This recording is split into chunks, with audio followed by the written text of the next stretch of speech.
What's up, fool? Welcome back to the fucking podcast and shit. My name is Mike. That's also Mike. This is the Walking Blind Podcast 63. This is where we normalize checking in on the fucking homies and shit. You know? Walking Blind is hosted by overly emotional dudes who overthink and overanalyze everything. Nothing the hosts say should be taken as medical advice or opinion. They're not professionals. They're about to make that very clear. Fine. What's up, everybody? Welcome back to another episode of the Walking Blind Podcast, episode 63. My name is Mike, and that is also Mike, and this is the show where we like to normalize checking in on the homies. Yes. Much better of intro this time. That was. I've been having a hard time speaking lately. I need to talk about this. I've been legitimately like saying things that I don't mean to say or stumbling over my own words. You've gone through this Yeah. not recently, but I don't know how to, I don't remember how I fixed it last time. I think you're just stressed, overworked, underappreciated. That's still the story of my life. Overworked, unappreciated. I think, how's your sleep been? Because I feel like... Real bad. Okay. Yeah. Mine too, but I took a nap today. I think I fall into that when I'm like really tired. Yeah. Or I'll just say some nonsense. Just say shit that I feel embarrassed about. Like, I'm like, that was dumb. When I'm at work, I'm like, what the fuck? You ever tell a joke and you're like, why did I say that? Yeah. No, but I feel like I've been like saying things like I'll talk over myself.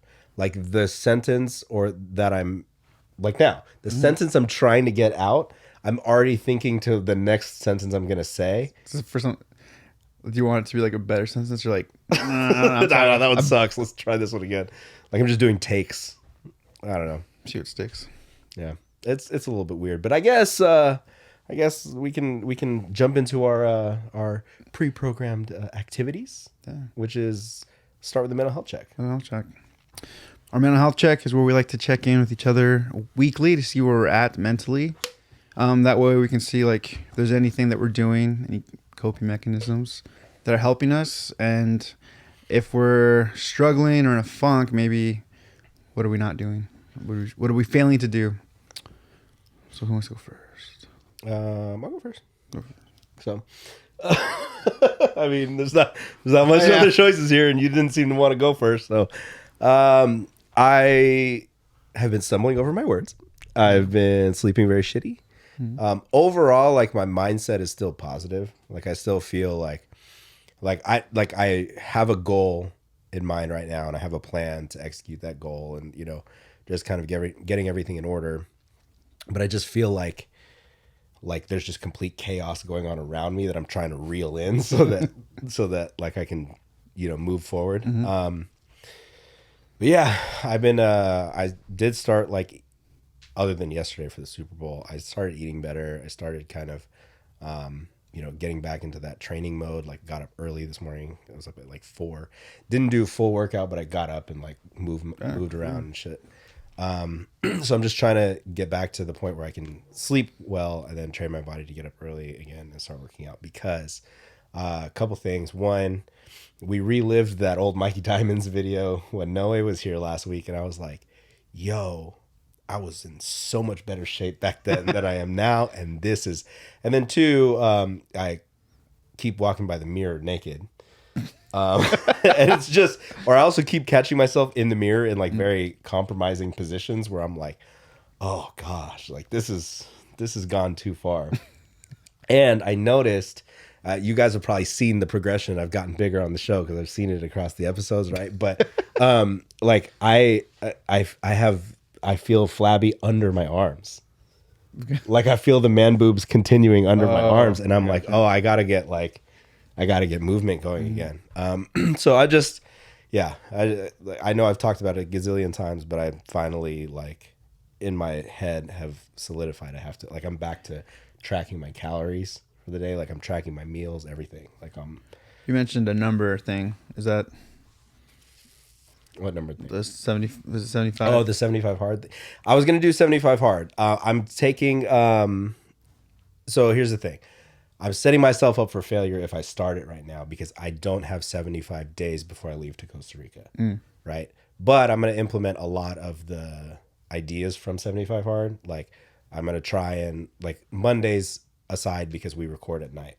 But during the week, I'm going to try and get up early in the morning, work out, and then do a second workout when I get home. Even if it's just like grabbing a skateboard and taking Elliot like around the block, or like, you know, whatever it is, just get my body moving at the end of the day also.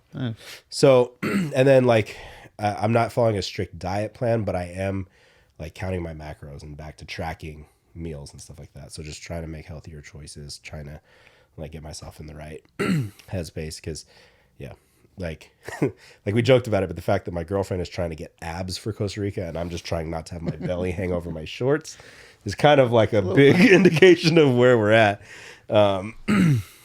So yeah, but overall, like work is kind of like we're in like a kind of like a, not really a slow period, but we're in like the calm before the storm because we've got this huge update coming and we've got to update all our training materials and change all of our like workflows on everything. So that's coming. And then it's just, yeah. So we're just trying to get mentally prepared for that.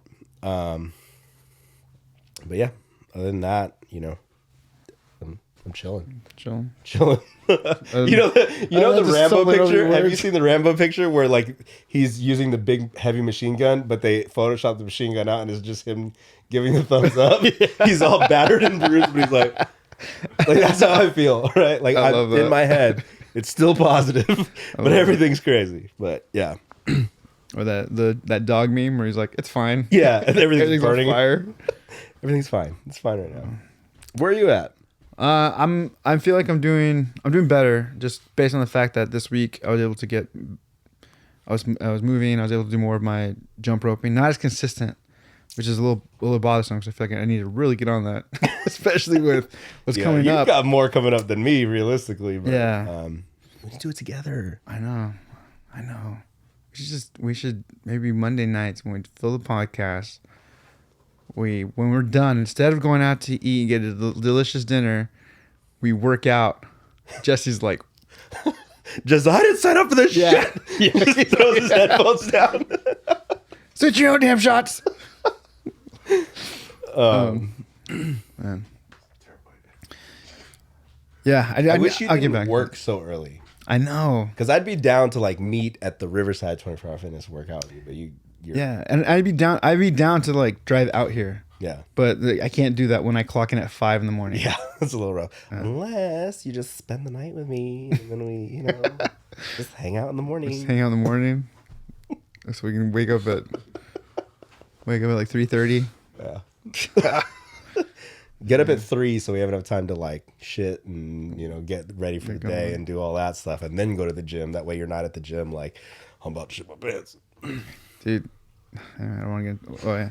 I don't know if you remember this, the time when I was waking up at 3 in the morning. Yes.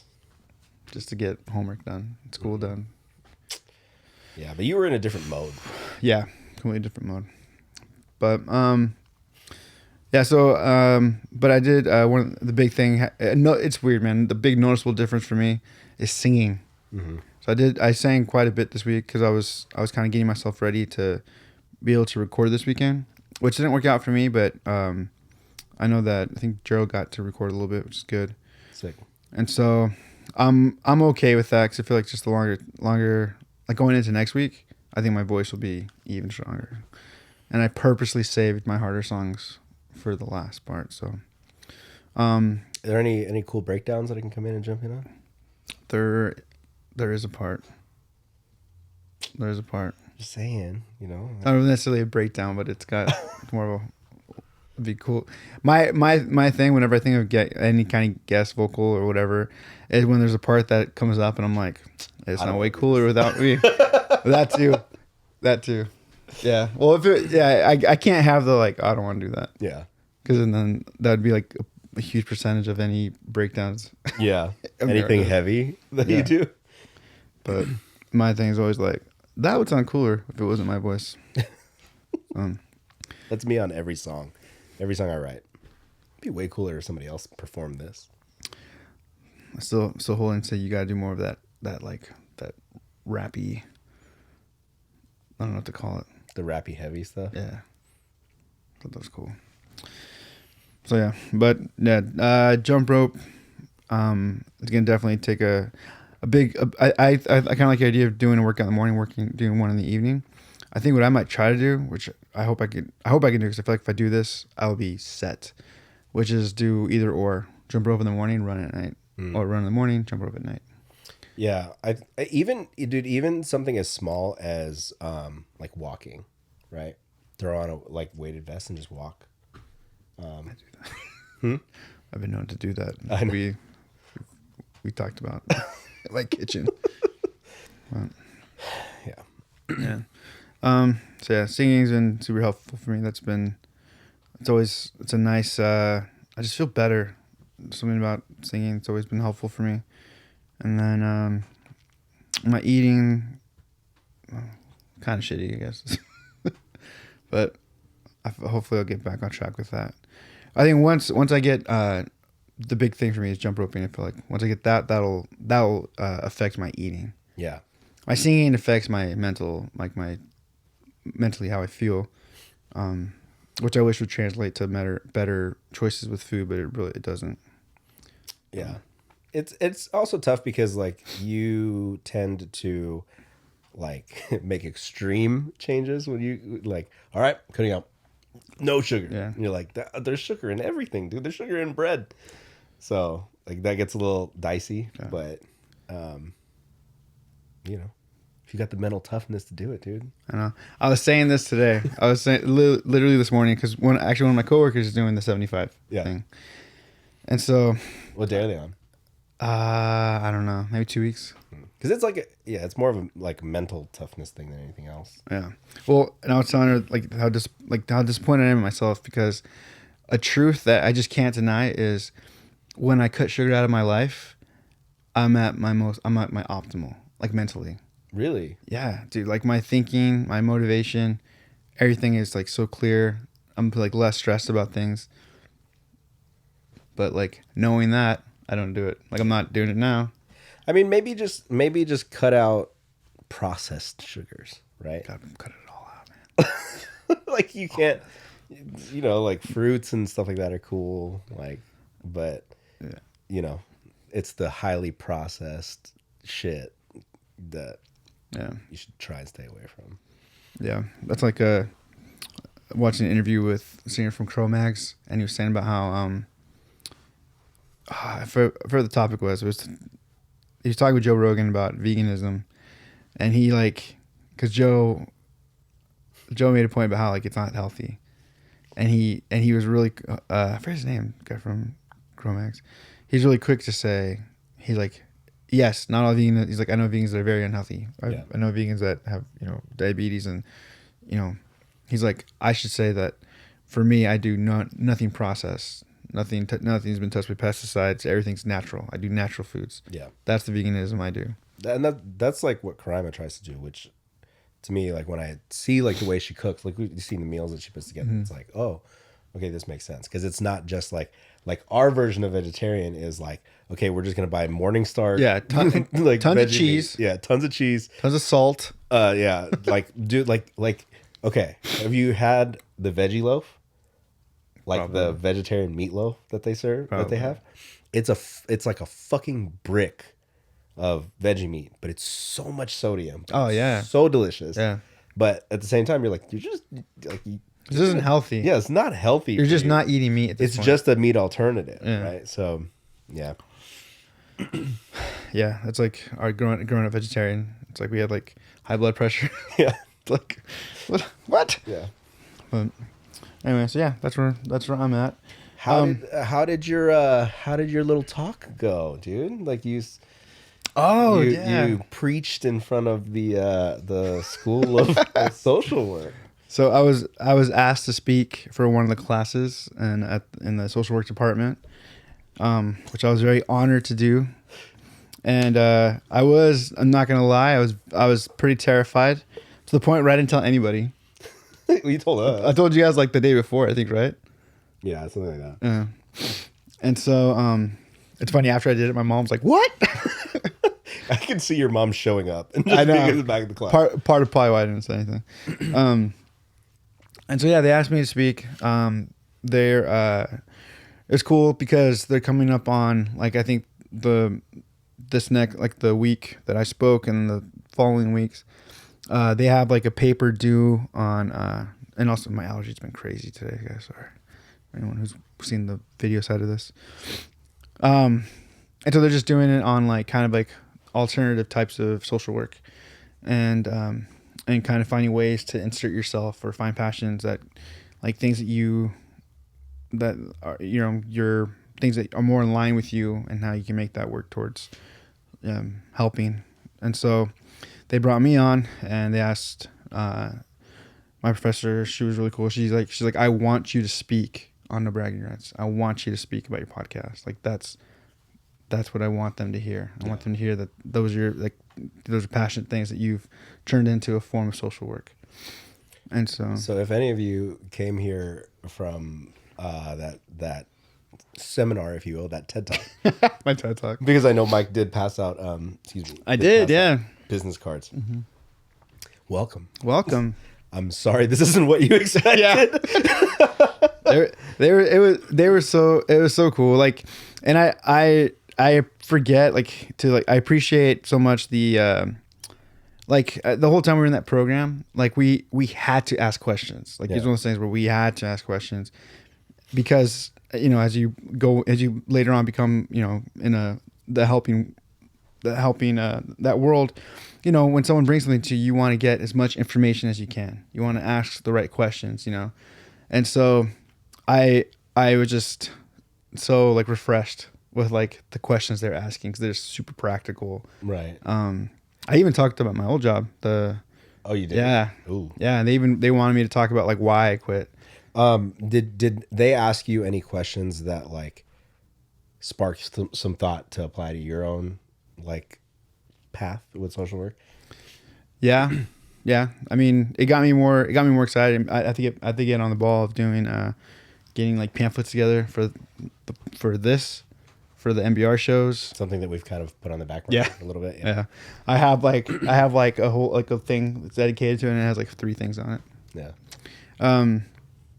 And so it kind of did motivate me to do that. I fall into this every time where like I left there being like, maybe I should go back into school, get my master's. But I also just don't want to. But no, but it went really well. The talking portion of it went. I mean, I'm saying this now, and they could have probably been like, I don't know what you're saying. Yeah. Like, yeah, that's why we asked so many questions. We're like, what the fuck did you say?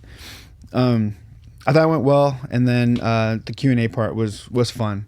Like everything from like, what exactly did you apply from your time in school that you applied into your music that you recorded while you were here, which I thought was like cool to like stepping back and being like, oh yeah, like that album was written in my last year of going to school there. Mm-hmm. And I even shouted out my school and my thank yous and stuff. So it was cool. It went well. It was terrifying, but once it started, I was fine. It's definitely interesting to stand in front of a group of people who don't know you and are like there to gain knowledge, right? And you're like, I don't know if I'm going to provide them with anything or not. Yeah, dude. Definitely that. definitely being like, like it's a. Like I want to be a good representation of like, hey, I graduated from here. Hey, they're giving you good shit. Yeah, like and then you try and tell jokes, and some of them just don't hit, and you're like, ugh. Yeah. It's funny. I did have like a whole joke like in my introduction and stuff, and then it started on up there. Like, no.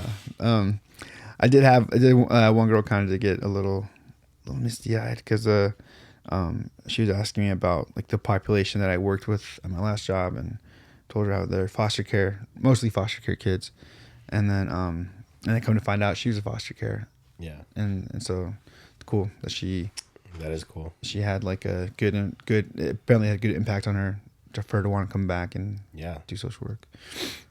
So all in all, it went really well.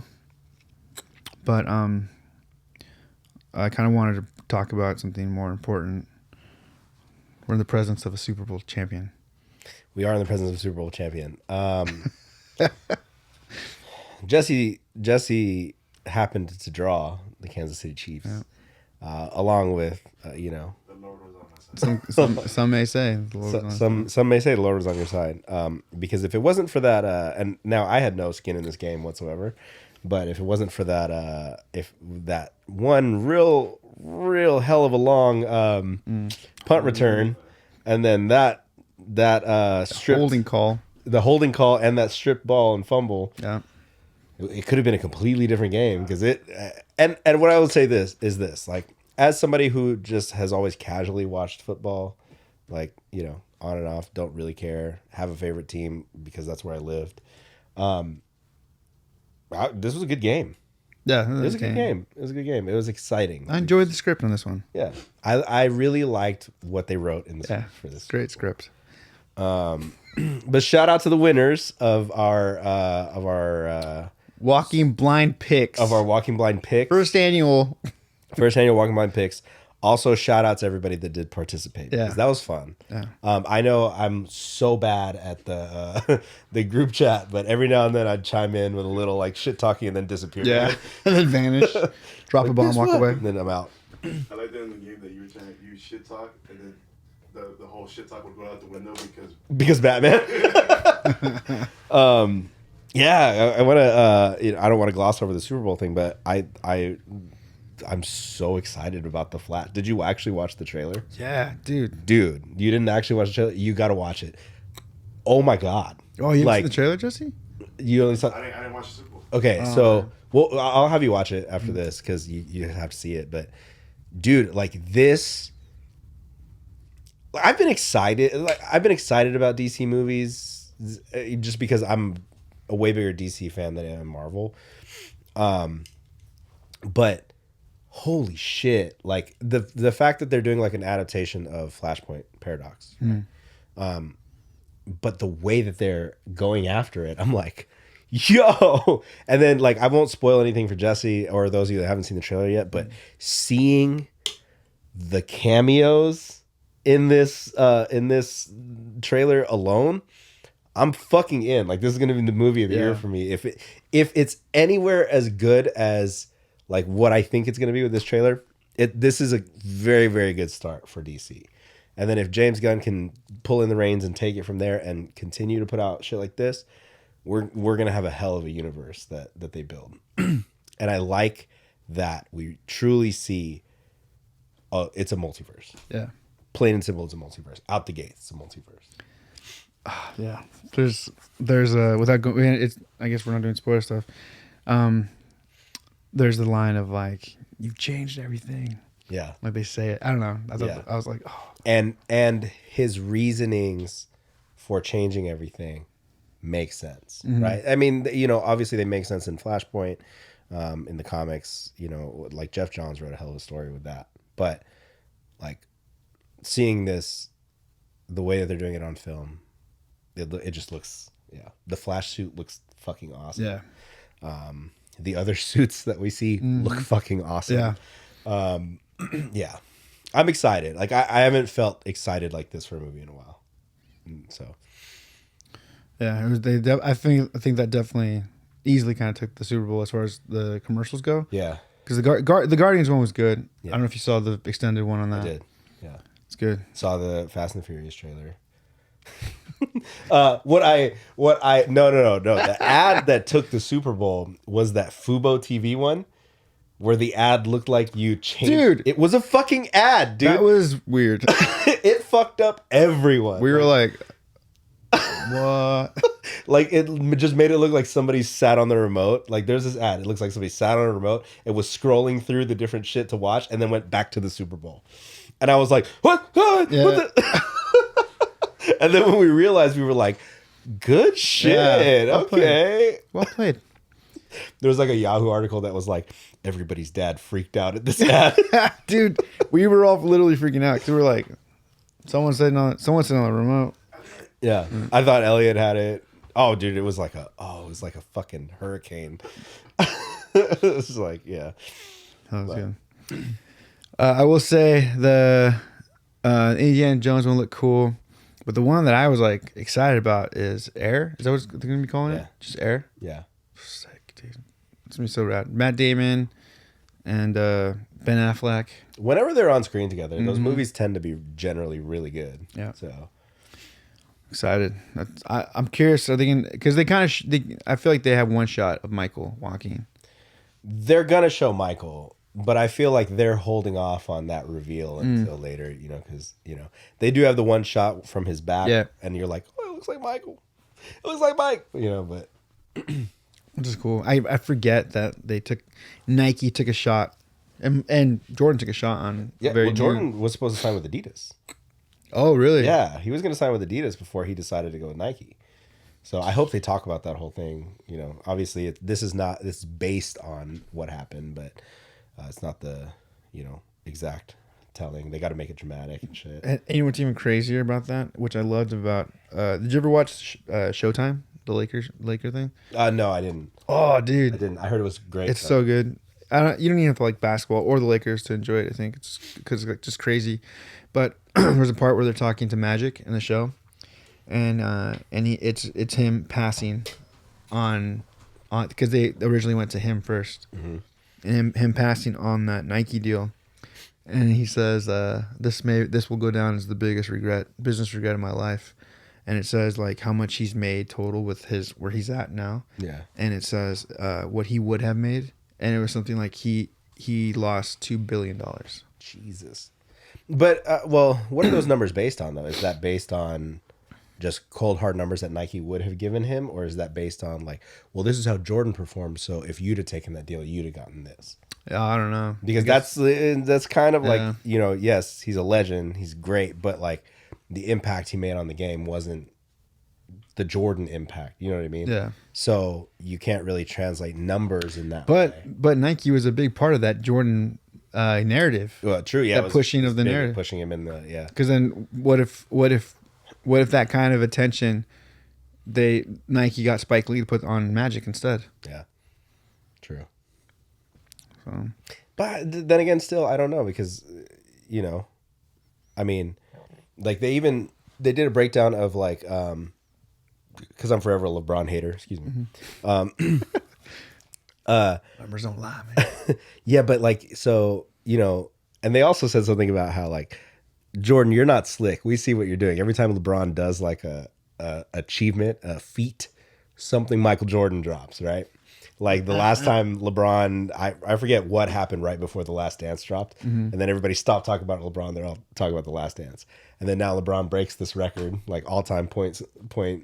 Oh, I think it's when the Lakers won the championship. Was it? When like they won? that Last Dance came out, which is amazing. But that was the COVID championship, though, right? We don't really count that one. I mean, as a city for LA, we count it, right? But had LA not won, they'd have been like, no, it doesn't count. Yeah. Everyone was in the same bubble. I don't know if it counts. Everyone was in the same bubble. But so and they're saying like, yeah, LeBron broke the all-time point scorer record, and then the trailer for Air drops. So, you gotta watch for anyone who wants to, because I was more, I kind of acknowledge that LeBron is great in his own way. I just felt like they're just different. The way Jordan played, the way LeBron plays, the way Kobe played, they're all different. I think Jordan and Kobe are more comparable as far as styles of play. But watch JJ Redick, because he brings out numbers, and he basically puts the case out on why LeBron is technically the greatest basketball player. Because there are people they say, well, he clutch and this and that. One thing he doesn't have is more championships. But if you go on clutch points, LeBron has way more clutch points than any basketball player. What? Go continue. And he has more game-winning shots than Jordan. Okay. He has more playoff points than Jordan or Kobe. And then anything that he's not number one, he's either number two or number three. Okay. So now look at it this way. So somebody else ran numbers as well, right? Talking about like the all-time point scoring. So the number of rings that Jordan has compared to LeBron, right? Jordan was in the league, 15 years? LeBron's been in the league for 20 and still going, right? So if you look at that point scoring and you look at the average number of points that they scored a season in those 15 years that Jordan was in and the 20 years that LeBron's been in, if Jordan had stayed in the league and kept putting up the numbers that he had been doing across those 15 years, the average would be the leading point scorer in the league because he would be at like 45,000 points. Yeah. If he'd have stayed in the league and kept putting up numbers the way he did. So, yeah, we can look at we can look at the cool shit LeBron's done, but at the same time, take all those points and put in the fact that LeBron is ninth all time in assists. Mm-hmm. That's Jordan fair. and Kobe aren't even anywhere. Well, near yeah, that. they were selfish with the ball. Yeah. That's. And I'll give LeBron this, and this is still coming. This is me saying this as a Jordan fan. Yeah, and this is me And coming Kobe. at this as a LeBron hater. Like as an all-around basketball player, he's proven that he can do all of it. Yeah. He can do everything. Like he can lead in assists. He can lead in points. He can fucking dunk. He can post, like all of it. Like everything he is capable of doing. I don't look at him as the GOAT, man. Well, imagine just can't. Imagine what LeBron would be if he had the same killer instincts and mentality as Jordan and Kobe. Yeah. Which is also crazy because I feel like we're still like it'll be a while probably until we get another just physical specimen. Yeah. LeBron's a physical specimen. No, it's unreal. He's a football player moving the way he does on a basketball court. But at some point, I think we're going to get someone who's going to be bigger than 6'6", which is Jordan and Kobe. Mm-hmm. You'll get someone who's 6'8", 6'9", that is a killer. Yeah. Like Jordan and Kobe. I also think too, like we're looking at different eras of basketball, right? Yeah. Because the sport always evolves, rules change. Yeah. Things. Jordan was getting beat up. Kobe Yeah. too. They're getting literally beat up on the court. Yeah. It's still making baskets. And like back then, like you had flops, but if you were going to the floor, that's because somebody just fucking like because of a legitimate clothesline. Yeah. So like different eras of basketball, you could say the same thing about pretty much all decades. Like you and I send baseball clips back and forth of like the good old days of baseball and shit where, things Babe crushing these 70 mile an hour lobs. So yeah, I mean, look, like I will say this, I respect LeBron. Like I respect what he's done, and I'm just not a fan, right? Like I've seen some cool LeBron jerseys where I'm like, oh, that looks sick. Would I wear it? Probably not. And it also makes art too with like, because he's just such a different player. Kobe played for one team. Jordan technically only played for one team. And yeah, he went to the Wizards, but that was when everyone was already. I think part of why I don't like fuck with LeBron is because when we were on Warped Tour, we were in Cleveland the night that he announced that he was going to Miami. And I remember it being like, we're sitting in a Mexican restaurant, we're like eating our food, and we're getting texts like, hey, you guys should get back as early as possible because we don't know how crazy the streets are going to be. Dude. And there's burnings in the streets. Dude, yeah. And then when we were near the LeBron, like Jordan knockoff mural, and there were like cops lined in front of it because they were afraid that there was going to be destruction. And we were like, oh, okay, like, let's get back.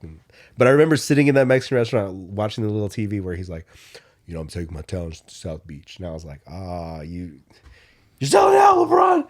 You're selling out. I think that's the moment where I was like, all right. Yeah, the courageous move. It's very brave. Going to play with, at the time, probably one of the top 5 basketball players in D Wade. But anyway, and the other thing too, I mean, he's put the work in to keep himself on the court for as long as he has, because it's like, had like Jordan wasn't at the time good. He wasn't Jordan yet, but he wasn't good enough to come out of high school. Yeah. He had to build his game in North Carolina.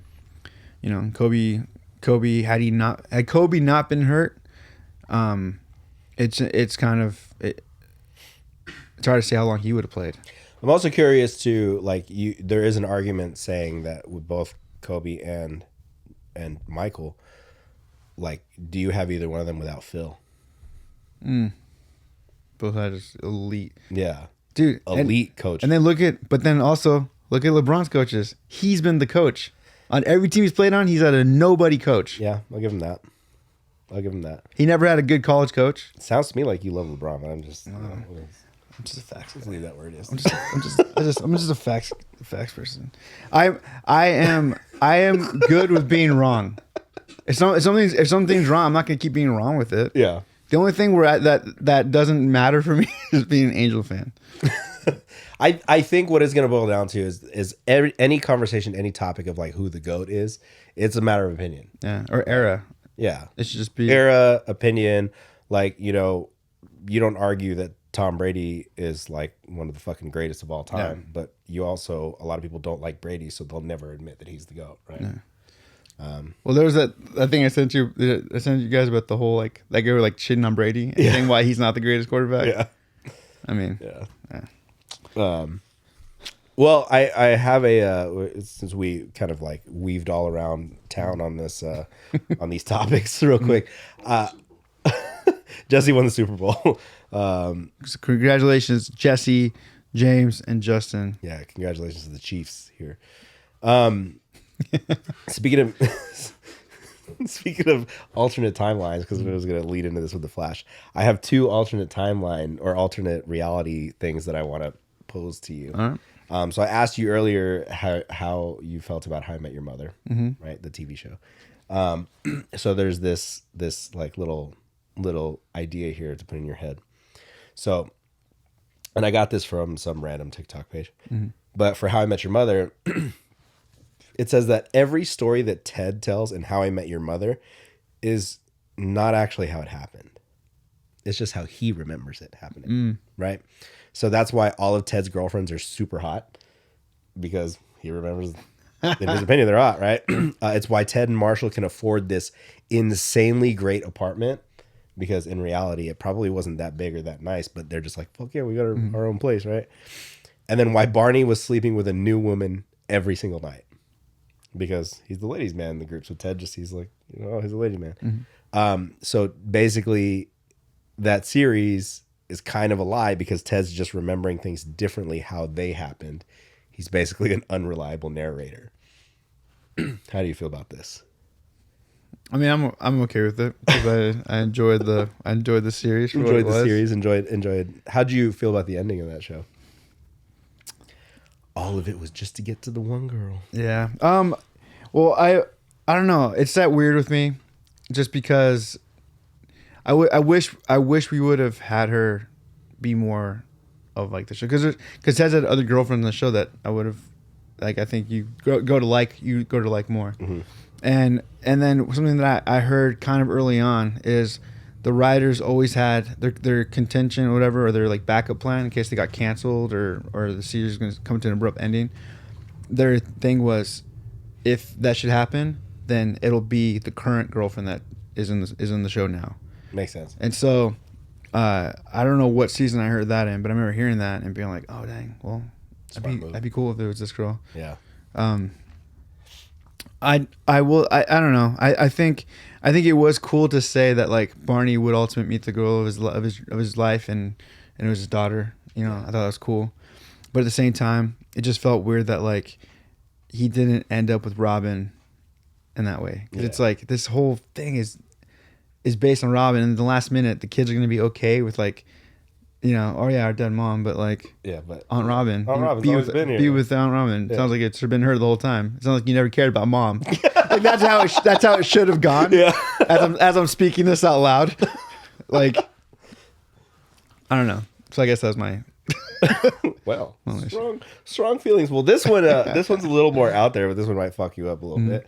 Yeah. Fresh Prince of Bel-Air. Will actually dies in the fight on the basketball court in West Philly. The taxi driver is actually God, who drives a rare cab.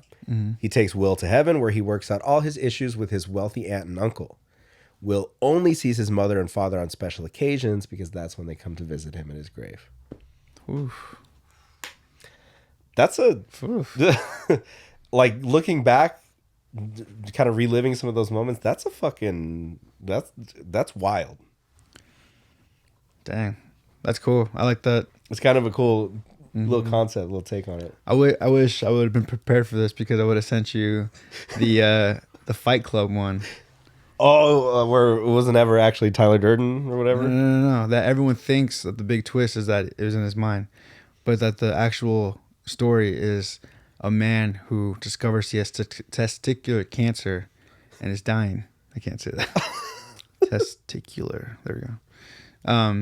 And that he's dying, and that the people that aren't real are Marla, Bob, and actually, I think they say that pretty much everything in his life is made up. A lot of stuff, because they break down like where he lives, how he lives, and the type of jobs he has, and how like it'd be impossible for him to have worked all these different things. Yeah. And how certain ones were in his mind, and what was actually truly real, because based on where Tyler shows up is like where he really would be. I don't know. That's what I'm saying. I wish I'll send you the video.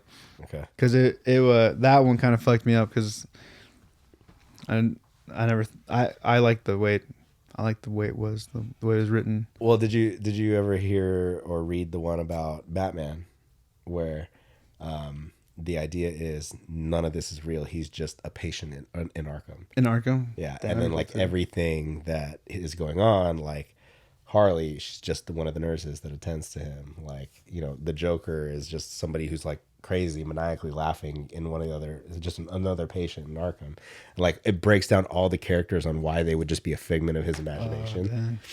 It's pretty rad. That's cool. Dang. Yeah, I think I would enjoy that too. Yeah. Because I like how people were like, it's like, what makes more sense? He's like, I have billions of dollars. I'm gonna fix the infrastructure. I'm gonna give more money to, like, you know, make sure there's more police on the street and clean up this and that. I'm gonna invest in blah blah. I'm gonna dress like a Nah, bat. fuck that. I'm gonna dress like a bat.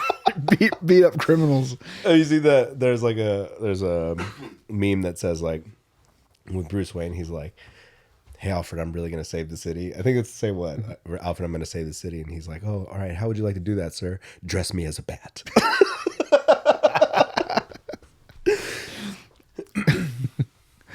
Alfred, make me this. Just make me a bat. I want a cape. I want a mask.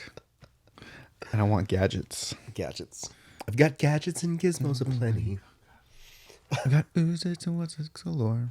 You want thingamabobs? I've got 20. But who cares? No big deal.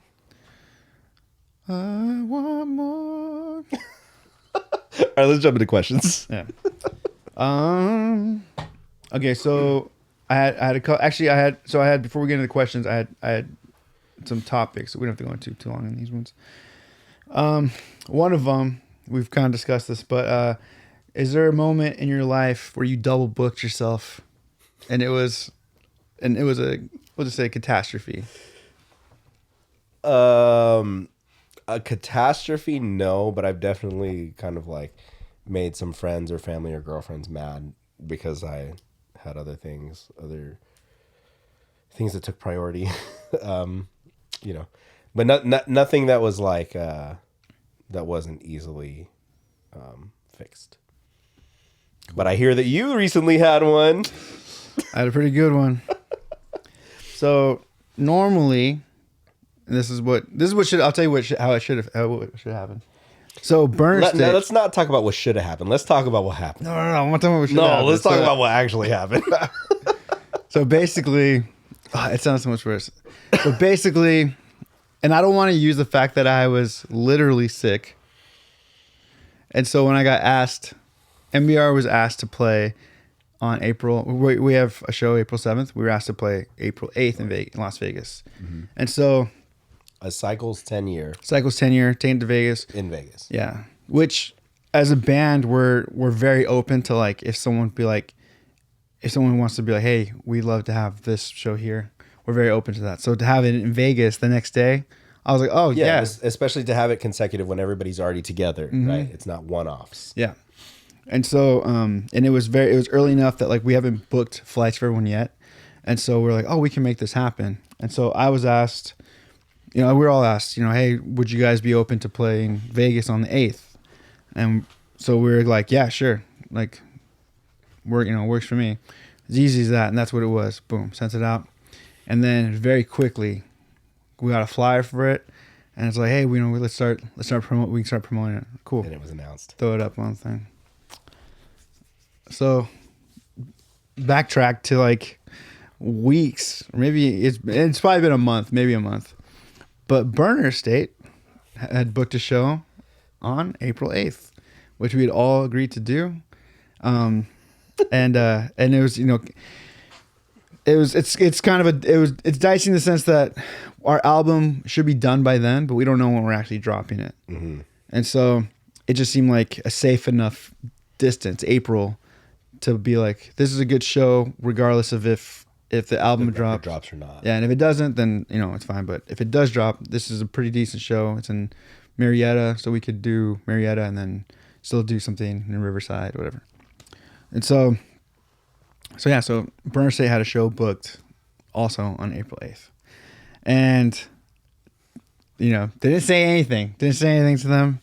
And then, finally, like, it comes up in, like, our group chat about, like, oh, well, I guess it started because it's begun, like, double booking stuff. I'll say it for Burner State. They're like, well, fuck us, right? Yeah.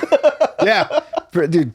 And so when I realized that, I was so, because it'd be one thing if I was just being a dick and being like, MBR show's bigger, let's play that. Yeah. But it's not even like that. It's not even how I think for stuff like this. No, yeah. And so what should have happened was, they would have asked, hey, would April 8th work? And then what I should have been like, oh, let me check my phone, because I have it in my fucking phone. Yep. To be like, oh, Burner State has a show that day. So then what I would have done would have been like, contact the Burner State guys. Be like, hey guys, and we already asked to play on the 8th. What are your guys' thoughts? Are you guys be down to possibly moving the show, maybe booking another show? At the very least, you would have given them a heads up. Yeah, Like, hey, and before I would have said yes to the MBR one,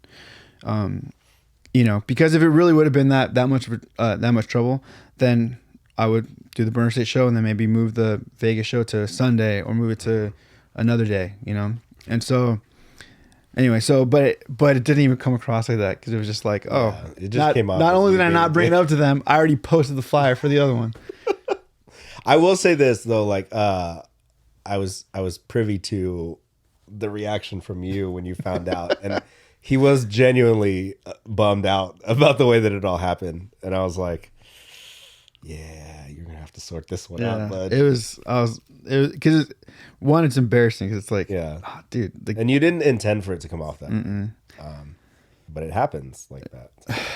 yeah. So that being said, like now, anytime I get asked for anything, I'm like, That's why I shared a calendar with you and we scheduled these. Yeah. In particular, which has been very helpful. Yeah, because that way, and we put guests on there, everything like that, so that Yeah. But- So anyway, so that's my double booking story.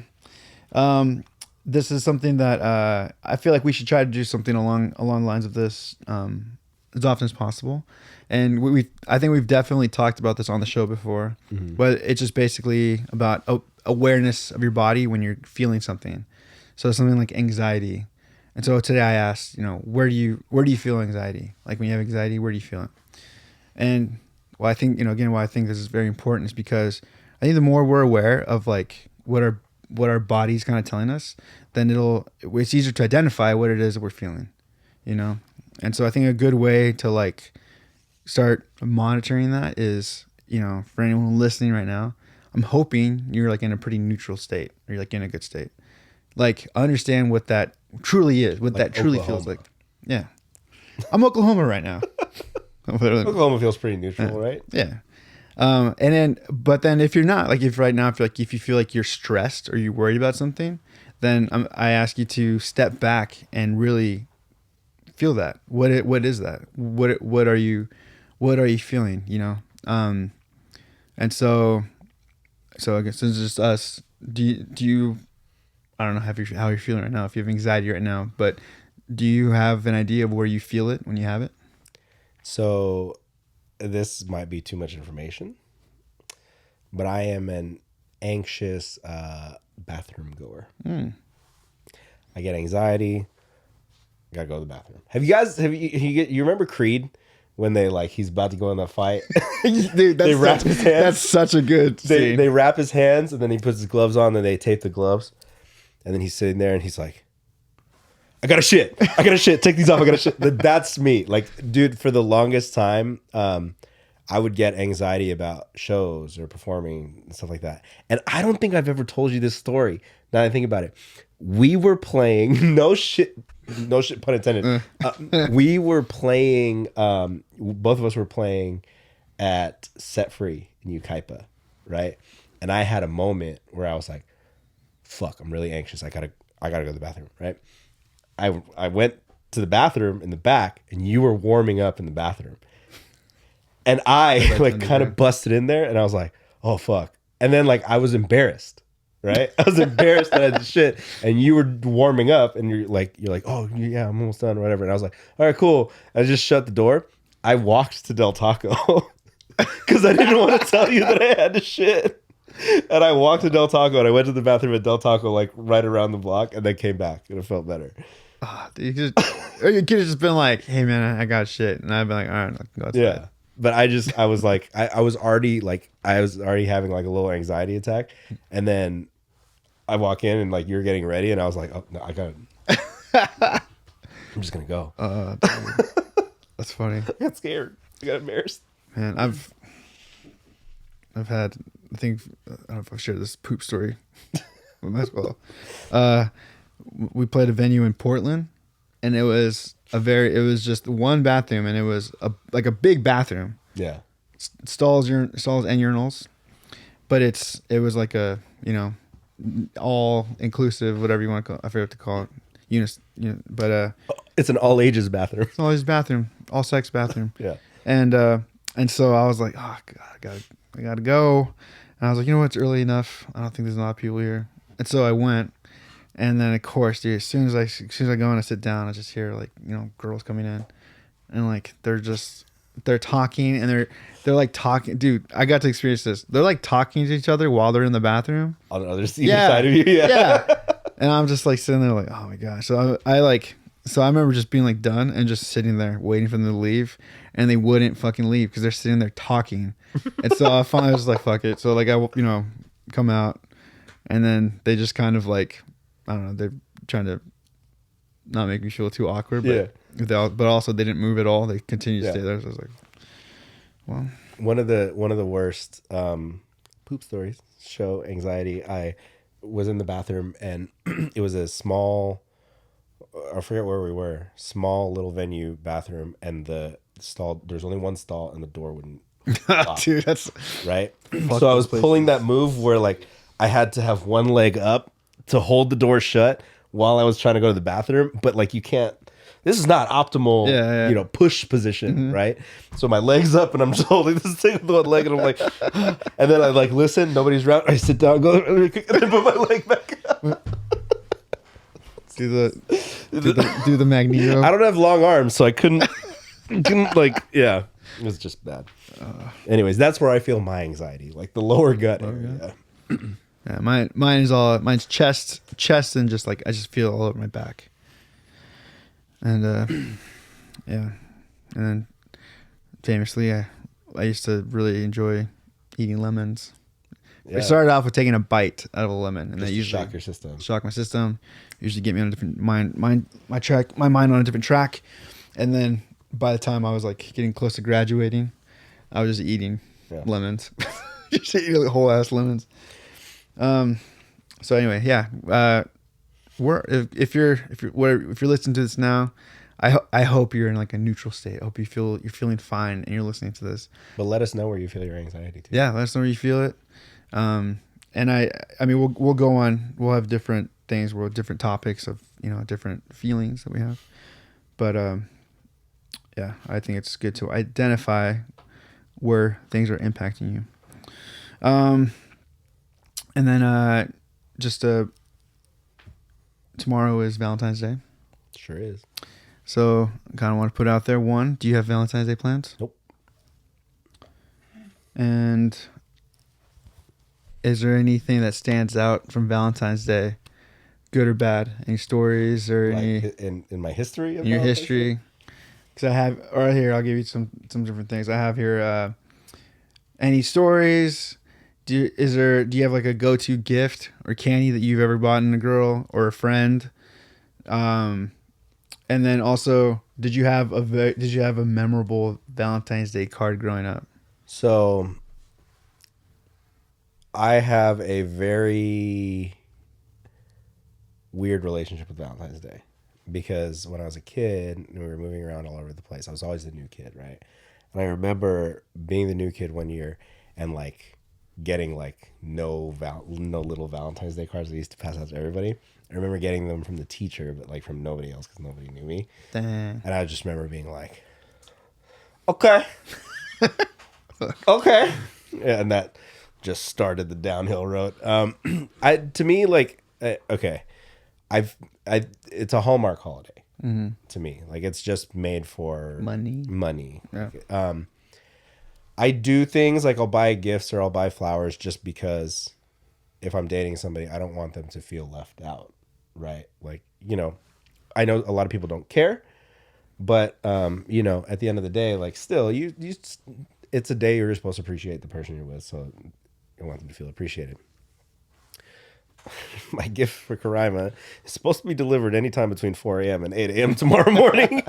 So we'll see. But yeah, to me, I don't feel like it's really a meaningful holiday, right? And then like I hate going out because it's so hectic wherever you go, and then like people, like everybody looks like they're obligated to be there. Like half the people don't even look like they're having fun. And you're just like, this is not really like, and then things are like extra overpriced because it's the day for lovers. So I'm kind of jaded when it comes to like Valentine's Day. I hate the little heart box chocolates because they usually are all garbage. Yeah. Like when you eat them, there's only like 2 that are actually good. And then the rest are just trash. So that's how I feel. So flowers is your move? I'll support the local homies, and I'll go and buy some flowers, and if I end up getting a gift, it's usually like something that's like that the person I'm dating needs, or like we'll practical. It's practical, yeah. It's never just like, here's a teddy bear and 6 dozen roses. I'm like, these are gonna die in like 3 days, and that teddy bear is just gonna end up in another pile with the other stuff. Like so. So for me, I don't really have any good or bad stories that like stand out. At least not that I can think of.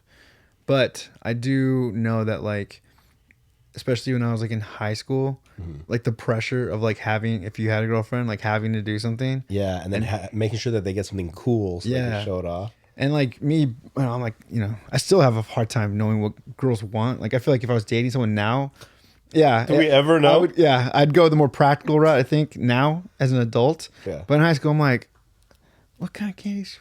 Like, you really want this box? Yeah. Like, do you really give a shit about this? There are better. Like, I can get you cookies. Yeah. Like, you know what I mean? That's like my thinking. And then when it came to like roses too, I'm like, where are you gonna put these? Like are you gonna walk around with these all day? Like I planned to grab like some flower. I was gonna grab them after work, but then they were just gonna sit in my car all night. So I plan to like grab some flowers after I go to the gym in the morning. But what I got her, because we're traveling, I got her, and I can talk about this because it's not gonna come out until after Valentine's Day. It's like a travel makeup case that has like a mirror and LED light all built into one. So wherever she goes, she could use that. That's cool, right? So it's practical. Like this is something that you can use. It's not like a vacuum cleaner or anything like that. I've had some homies pull that move. That's a bold move. Like I think Austin, not for Valentine's Day, but Austin 1 year for Alyssa bought her a sick ass vacuum cleaner, and she was like, "I'm excited that I got this vacuum cleaner because I really love it, but really you had to give it to me for my birthday." So, power move. Things like that. I will say this for until probably, I'm sure even now, I used to get so excited when like somebody would get like the Ninja Turtle Valentine's cards. Yeah. Dude, I love that shit. I Or remember, like Batman cards Yeah. or something like that. Yeah. for me, it was always like the Ninja Turtle ones because I've always felt like Ninja Turtles are mine. Yeah. Because You've got me shell shocked. yeah. Yeah. But my best friend, like he had Ninja Turtles too. It's probably why we were best friends. But I remember like a lot of my other friends, like they didn't really have Ninja Turtles. I thought was weird. Yeah, that's strange. Like, and so I don't know. I just always felt like whenever somebody would give me a Ninja Turtle Valentine's Day card, I was always excited. You know what though? Like now that I think about it, as an adult, maybe if I was given a sick ass Valentine's Day gift that I got stoked on, I'd be like, oh, Valentine's Day's kind of cool, you know. But we don't get. I thought you were gonna say Valentine's Day 2021. What? I see you already forgot. Never. No, I didn't forget. Moving on. I didn't forget. We sat together and we recorded music. We did. I called Mike up. I was like, "Hey man, do you have anything going on tomorrow, Valentine's Day?" He's like, "No, I don't." I'm like, "All right, can you help me record a guest vocal?" That song ended up on the Billboard charts. It was a good one, man. That was for Fahrenheit. Yeah. Changes. Shot a sick ass video for it too. Yeah, it was a fun one. So, yeah, and then lastly, so at some point, I'm sure I can do this with my own Spotify, but I'd like to have like a Spotify playlist of like mental health songs that people submit, and so Oh, interesting. yeah, and so Like a public playlist. That Yeah. people can, okay. and so I put out, you know, we got some pretty good responses, but I'm gonna just focus on one today. Just call it Walking Blind Picks, dude. Same thing. Walking blind picks, music picks, Yeah. mental health picks, mental health check pick, mental health playlist. We'll figure it out. Figure it out. We'll come up with something cool, snazzy. And so yeah, so I just put out there if there's and the reason I picked this is because she's the only one who kind of elaborated. I said, if we made a mental health Walking Blind playlist, which song would you pick and why? Mm-hmm. And so the one I'm using is Andrea put "No Worries" by Hepcat, and she said because it's a fun song and what's your name? And it just helps you feel good. Okay. And I don't think I've heard that. it's a fun one. I don't think I've heard that song. Definitely heard that band, but and then so going on that, if you were to add a song to that playlist right now, what song would you add? For a mental health playlist? Mm-hmm. That's a tough one.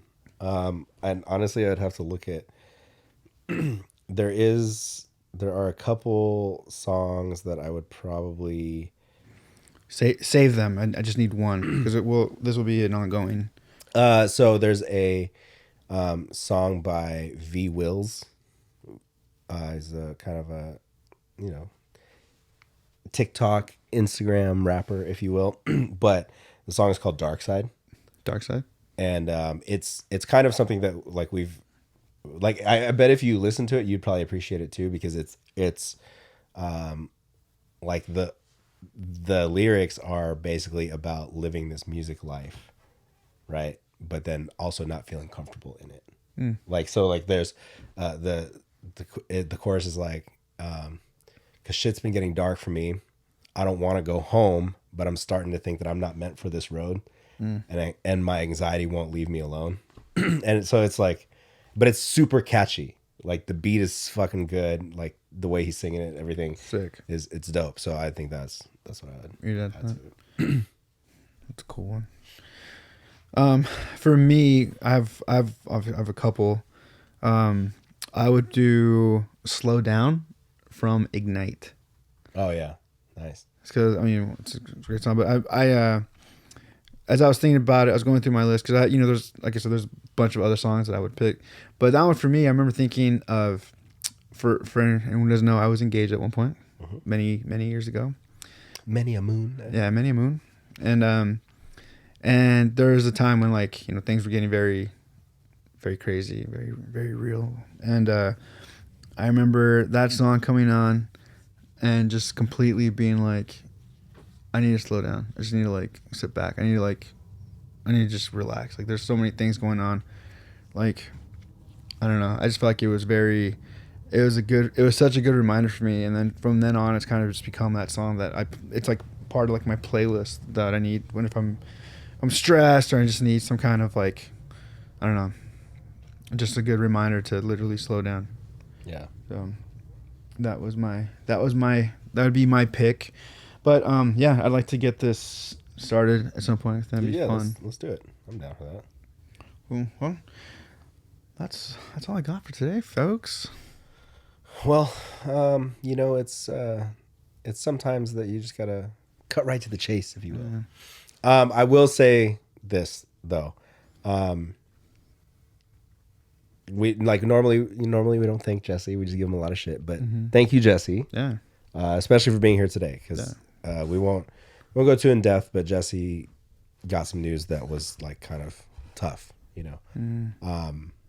and so like all bullshit aside, all like the times that we fuck with you and mess with you, like we are appreciative of you and like we fucking love you, like we're and we're here for you, just like everybody else here that's tunes into the show. Like Jesse's a pretty integral part of the team over here, so thank you for being here, even though things have been a little wild for you.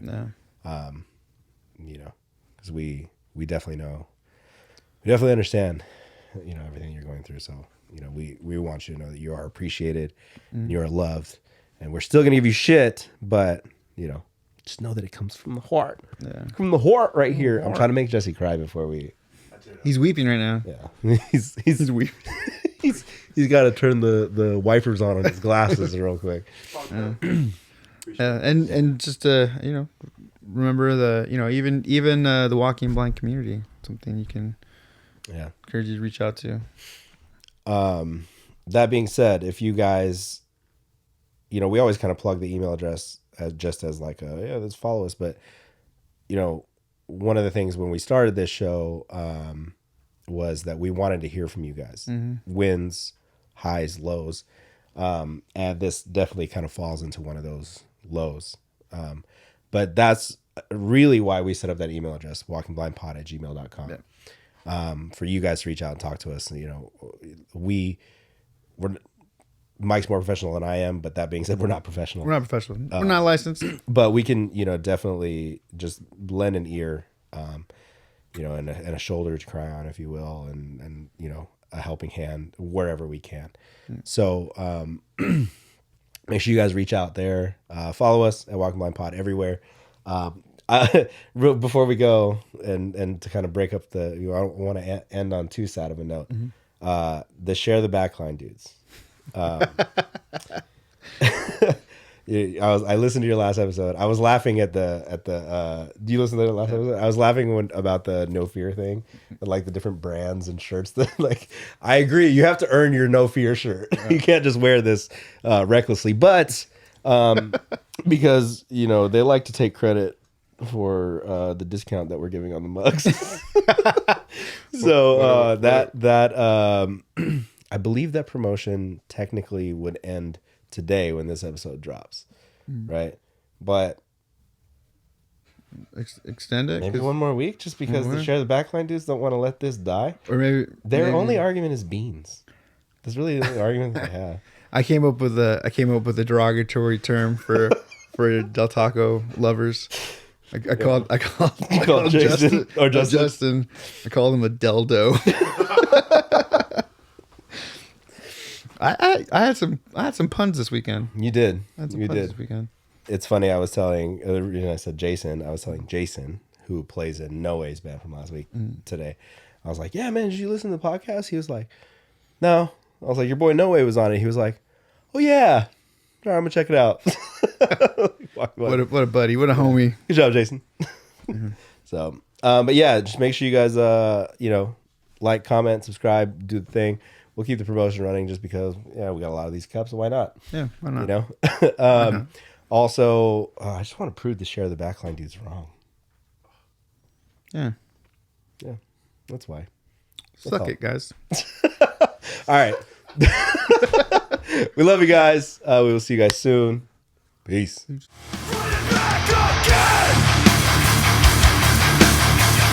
to handle my aggression.